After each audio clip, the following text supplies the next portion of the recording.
Heading क्या है? Heading है स्टैंडर्ड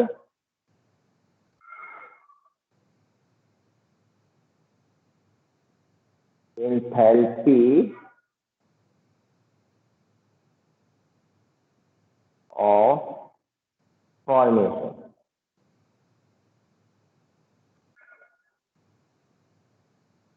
और सबको स्क्रीन दिख रही है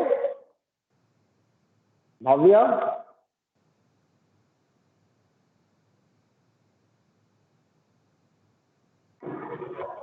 हेलो,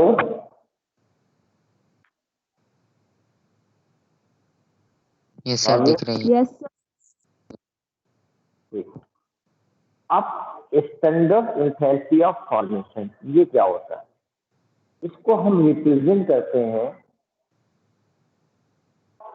एच हो गया एंथैल्पी, ठीक है।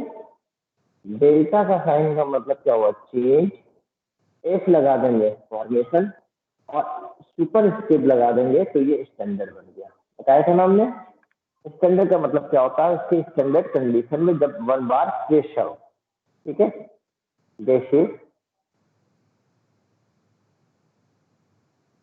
इसकी डिफिनेशन क्या होगी? The standard enthalpy change for the formation of one mole of a compound from its element in their standard state, that is called standard molar enthalpy of formation. जैसे for example, देखो hydrogen plus oxygen combined to form water, है ना। तो यहाँ पर क्या बन रहा है? वाटर बन रहा है, हाइड्रोजन ऑक्सीजन, ठीक है। तो हाफ मॉलिक्यूल। अब ये कंबाइन करके क्या बना रहे हैं? वाटर बना रहे हैं। इसका मतलब वाटर मॉलिक्यूल का फॉर्मेशन हो रहा है। जब वाटर मॉलिक्यूल का फॉर्मेशन हो रहा है तो यहाँ पर जो चेंज ऑफ एंथैल्पी निकलेगी तो क्या आएगा? Delta F H equal to -285.8 kilo joule per. तो ये जो एंथैल्पी है यानी पी जूल एनर्जी है वो क्या है? वो एंथैल्पी ऑफ फॉर्मेशन के लिए, वाटर के लिए। चलिए और दूसरे एग्जांपल जैसे हाइड्रोजन प्लस Cl2 या ब्रोमीन ले लेते हैं Br2, ठीक है। ये दोनों कंबाइन करते हैं तो क्या बनाते हैं? 2HBr, ठीक है। तो यहाँ पर चेंज ऑफ एंथैल्पी क्या होगी? Delta F H super script for the formation of HBr तो -72 किलो जूल पर मोल, ठीक है। तो ये फॉर्मेशन एंथैल्पी कहलाती है क्योंकि ये फॉर्मेशन में रिलीज हो रही है। यहाँ पर वाटर में आया तो वाटर की इतनी एनर्जी आ रही है, HBr में इसकी इतनी, ठीक है। इसको नोट कर लीजिए बेटा और नोट करके हमको रिप्लाई दीजिए। सर थोड़ा ऊपर कैमरा कर लीजिए, ऊपर का नहीं कर रहा। बस,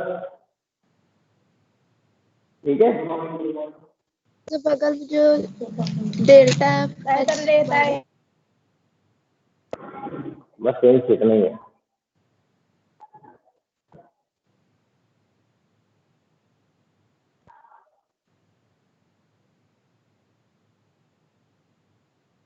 ठीक,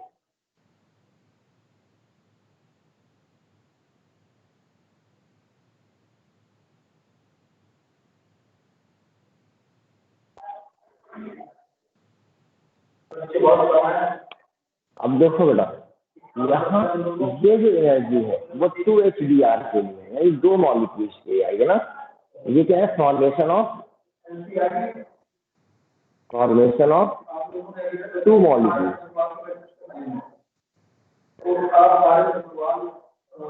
तो 1 मॉलिक्यूल के लिए कितनी हो जाएगी? 1 मॉलिक्यूल के लिए 72.8/2 इक्वल टू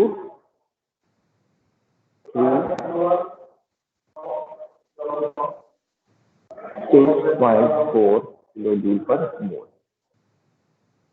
ठीक है,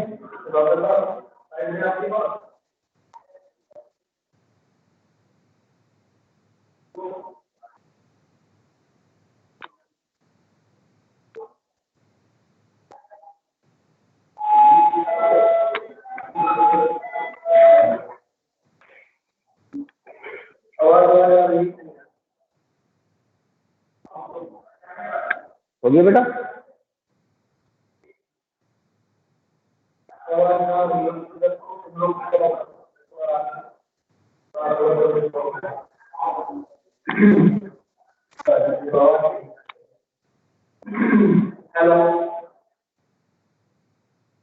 हो गया? अब नेक्स्ट में पढ़ेंगे standard enthalpy of combustion. Next item डालो, standard enthalpy of combustion. Combustion मतलब होता है जब ऑर्गेनिक कंपाउंड ऑक्सीजन से रिएक्ट करता है तो क्या बनाता है? Carbon dioxide and water.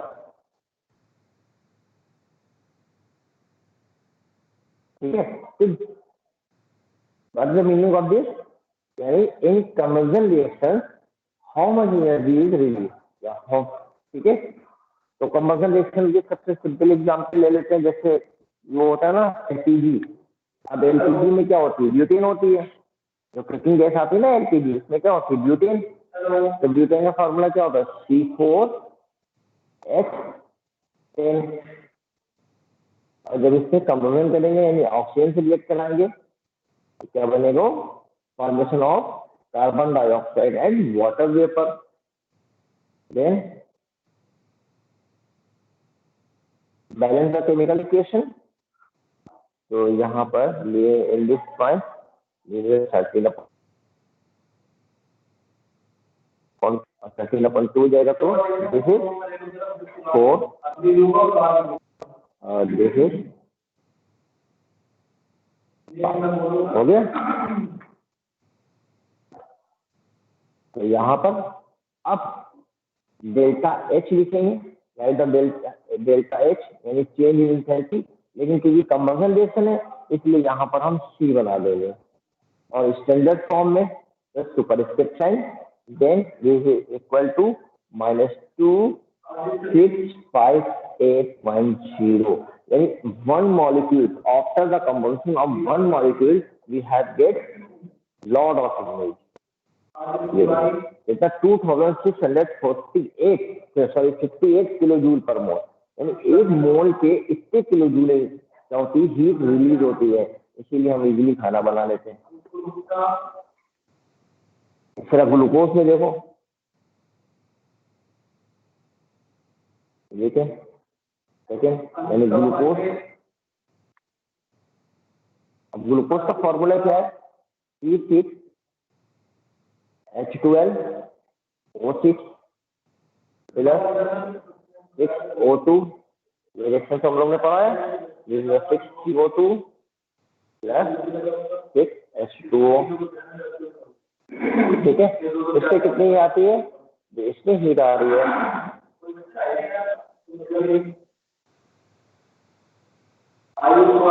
Equal to -2802 kilo joule पर। जब हमको नीड होती है, जब हम कोई वर्क करते हैं तो हमारी बॉडी में एनर्जी की नीड होती है, तो फिर ग्लूकोज क्या होता है? ब्रेक होता है और एक molecule glucose 1 molecule glucose give 2802 kilo joule per mole. Right, इसको नोट कर लो बेटा, ये एग्जाम्पल।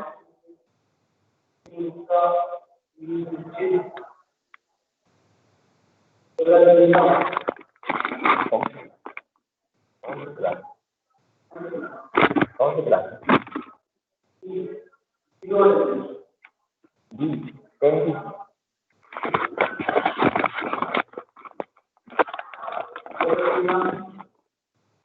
हो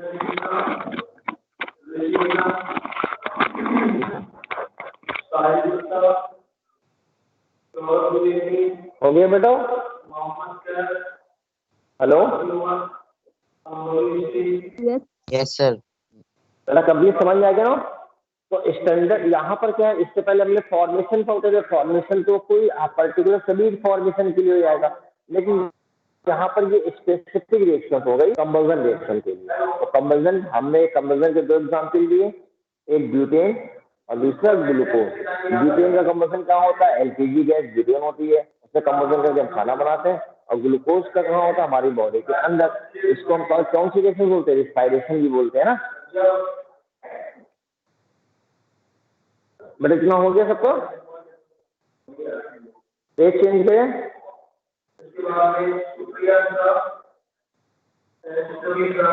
यस सर। नाउ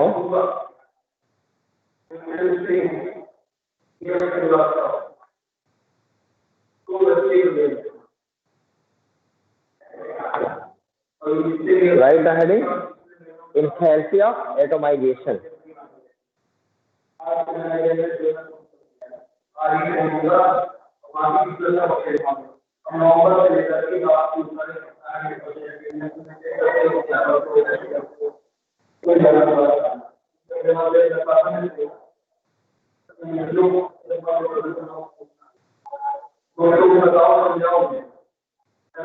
ठीक है, एटोमाइजेशन का मतलब क्या होता है? जब एटॉमिक फॉर्म में कोई चीज आ जाए, किस फॉर्म में आ जाए? एटॉमिक फॉर्म में। और जब किसी चीज को एटॉमिक फॉर्म में लाना होता है तो वहां पर एनर्जी क्या होती है? जीना होता है, गिवन करना होता है। एनर्जी क्या जाएगी? सिस्टम में जाएगी। यानी वो कैसा सिस्टम होता है? वो एंडोथर्मिक होता है। और जब एंडोथर्मिक होगा तो वो कैसा होगा? डेल्टा एच हमेशा पॉजिटिव निकलेगा। एक चीज बड़ा ध्यान रखना, अगर कोई सिस्टम एक्सोथर्मिक है तो डेल्टा एच नेगेटिव होगा।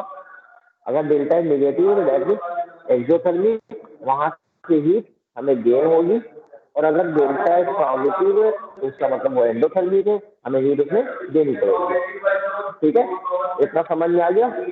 क्लियर? अब देखिए बेटा, तो एटोमाइजेशन का मतलब होता है एटॉमिक फॉर्म में कन्वर्ट करना। जैसे कि H2, अब ये H2 क्या है? ये हाइड्रोजन का मॉलिक्यूल। ये क्या है? मॉलिक्यूल फॉर्म में है। फॉर्म को हमें किस में कन्वर्ट करना है? एटम फॉर्म में। तो इसको एटम फॉर्म में कन्वर्ट करने के लिए एनर्जी देनी पड़ेगी। तो कितनी एनर्जी देनी पड़ेगी वो हम इससे माइनस कर लेते हैं, है ना। तो यहाँ पर ये क्या फॉर्म हो गया? ये एटम फॉर्म में आ गया। तो यानी एंथैल्पी, यहाँ पर एंथैल्पी ऑफ एटमाइजेशन का मतलब क्या हुआ? Energy required to change molecule into atom. ठीक है, तो क्या होगा? Energy required to convert into energy required to convert of molecule into atom. ठीक है, तो इसमें कितना आ जाएगा? तो इसको हम कैसे लिखेंगे? डेल्टा एच एटमाइजेशन है, तो यहाँ पर क्या हो जाएगा? ए, यहाँ ए बना देंगे और सुपर इज इक्वल टू 435.0। ठीक है, कितने किलो जूल पर मोल एनर्जी है?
हेलो बेटा, हेलो हेलो। Yes, sir. लगा वो call Yes, drop. sir. Okay, तो फिर से हम अपना ऑन करते हैं।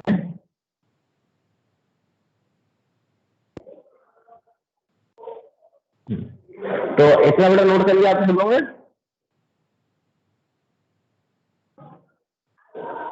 ठीक है, तो सेकंड एग्जांपल हम आपको बता रहे हैं मीथेन का। जैसे मीथेन का चलो, अब मीथेन किससे बनी है? Carbon and hydrogen. तो अगर ये मॉलिक्यूल फॉर्म में है ना, ये मॉलिक्यूल फॉर्म में, तो इसको हमें क्या करना है? एटॉमिक फॉर्म में कन्वर्ट करना है, यानी कार्बन प्लस H2 4H। ये भी एटम फॉर्म में, ये भी एटम फॉर्म में। ठीक है, तो यहां पर जो होगा H delta H A super script equal to 1665 kilo joule per mole, यानी इतनी किलो जूल हमें हीट सप्लाई या एनर्जी सप्लाई करनी पड़ेगी जब मीथेन का 1 molecule methane convert into 1 atom carbon और 4 atom hydrogen. Right? Anyone give me reply?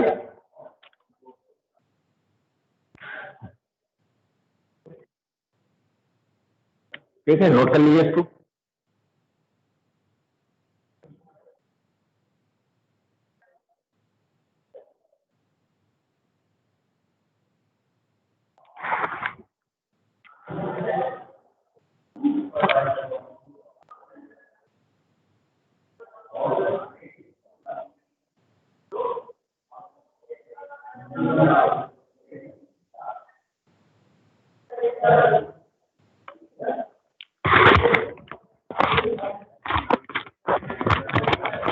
हो गया बेटा?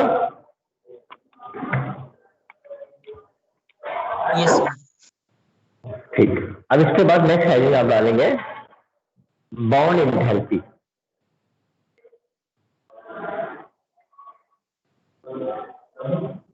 क्या डालेंगे? Bond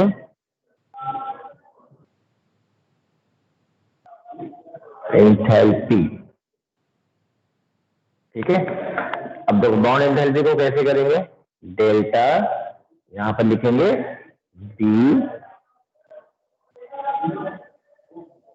BOND, bond super script. ठीक है,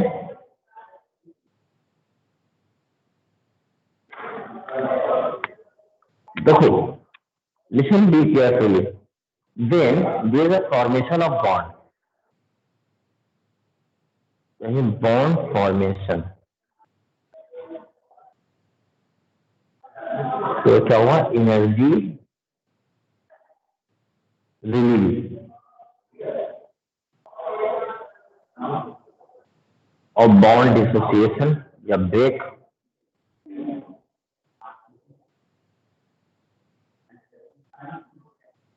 बॉन्ड डिसोसिएशन या ब्रेक, इसमें क्या हुआ? Energy gain. यानी जब बॉन्ड का फॉर्मेशन होगा तो एनर्जी क्या होगी? रिलीज होगी, और जब बॉन्ड ब्रेक होगा तो एनर्जी क्या होगी? रिक्वायर्ड होगी या गेन करेगा।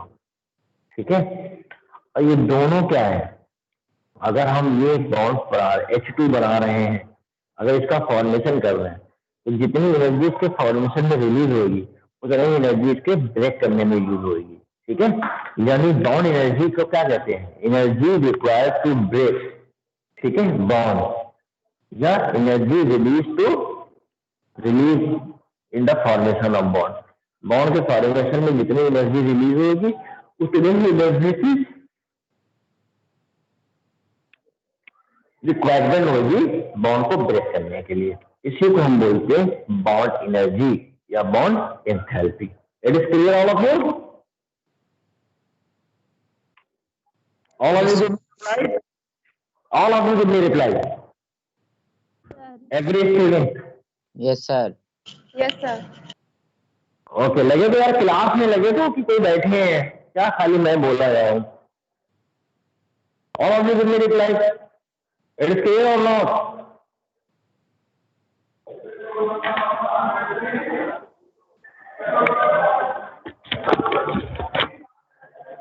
ओके, अब देखो इसके एग्जाम्पल, जैसे कि फॉर एग्जाम्पल अब मेथेन है CH4। अब इस मेथेन में बॉन्ड एंथैल्पी क्या होगी अगर हम इसको पहले एक हाइड्रोजन को ब्रेक करें? ठीक, तो यहां पर कितना आएगा? एक बॉन्ड वो आया +47। फिर इससे हम दूसरा बॉन्ड को रिलीज करें H, अब कितना आया?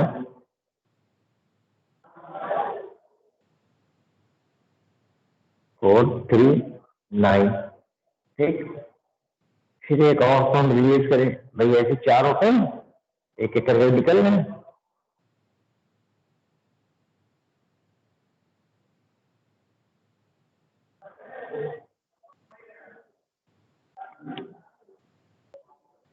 और 5 2 और लास्ट वाला भी इसको रिलीज करा दो, इसके लिए कितनी आया? 3 4 7। तो टोटल कितनी हो गई? टोटल इन सबका आया, यानी इसको हम इस तरह से फिर लिख सकते हैं ना, CH4 दिस ब्रेक C+4H। तो टोटल बॉन्ड कितने आ गई enthalpy? Total bond enthalpy 1665 kilo joule per मोल।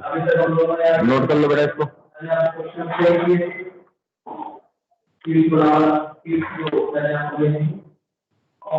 इसको नोट कर लो बेटा।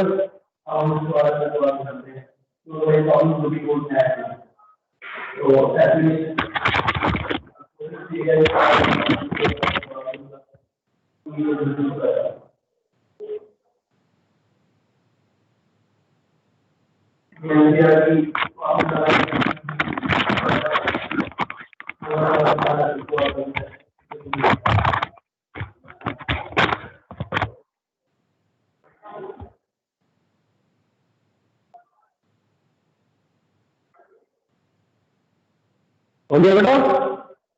नोट कर लिया? Yes sir. नो सर, अभी नहीं हुआ। अच्छा, कर लो बेटा, कर लो।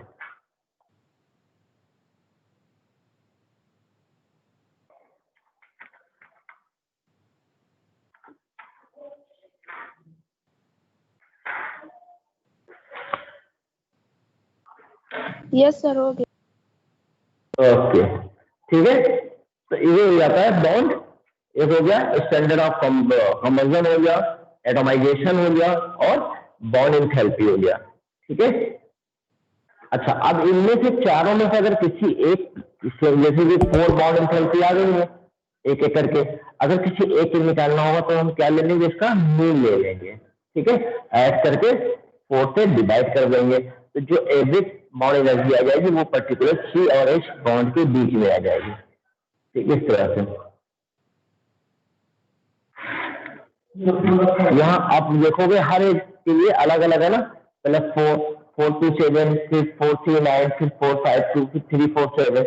तो अब क्वेश्चन ये आता है कि अगर एग्जाम में क्वेश्चन आ जाए कि कार्बन हाइड्रोजन के बीच की बॉन्ड एंथैल्पी कितनी है, तो आप कहोगे सर वहां पर तो 4 अलग अलग निकली थी, तो हम इसका क्या करेंगे? इसका एवरेज निकाल लेंगे। तो इसको हम इस तरह से निकालेंगे कि बॉन्ड डेल्टा CH है ना, इनके बीच का bond H superscript equal to 1/4 है ना, और टोटल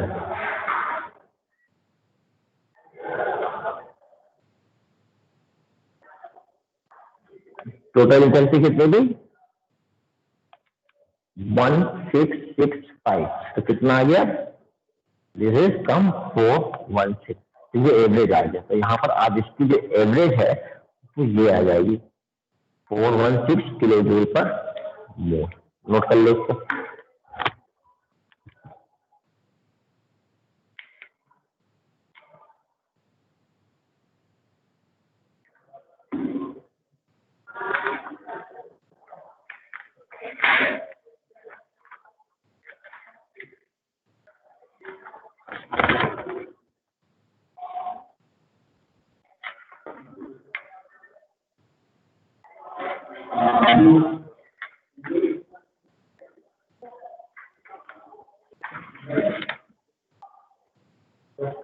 खोलिए बेटा। Yes, sir. तो इतना पोर्शन हो गया। अब एक दो क्लास और लगेगी तो ये चैप्टर भी फिनिश हो जाएगा। इसकी कंटिन्यूटी करते हैं। अच्छा, आप लोगों का जो कमिंग पीरियोडिक टेस्ट होगा उसमें 2 चैप्टर आएंगे, ठीक है? 2 चैप्टर आएंगे, कौन कौन से? स्टेट ऑफ मेटल और थर्मोडायनेमिक्स। कौन कौन से 2 चैप्टर आएंगे? Now tell me which chapter is coming? States of matter. State of matter and thermodynamics.